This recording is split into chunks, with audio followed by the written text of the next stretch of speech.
పప్పు సారులు వేయడానికి, ఇంకా తోటకూర, బొతంకాయ కూర ఉంటాయి కదా అమ్మ, దాంట్లో కలిపేసి తింటే అది బాగుంటది. దాంట్లో పూర్వకాలం నుంచి మా తాతల నుంచి అది ఇంకా తినేవారు. దీని వల్ల హానికరంగాని ఏదైతే ఇంతవరకు మనకి ఏమీ లేదు. కొద్దిగా ఆరోగ్యకరంగా అనుకొని మా తాతలు చెప్పారు.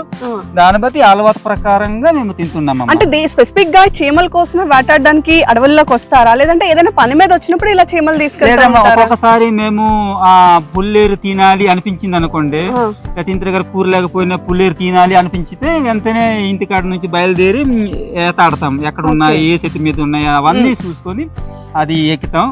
బాగా కరిచేస్తే అది జస్ట్ ఒక 1 మినిట్ వరకు కొద్దిగా నొప్పి వస్తుంది, తర్వాత ఇంకేత కాదు, చూడండి చేతులన్నీ చూసారు కదా.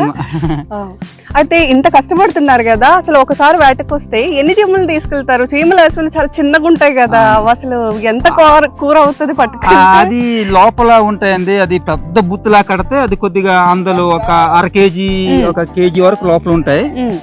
దానికే మేము తీసుకెళ్లి కూర వండుకుంటాం.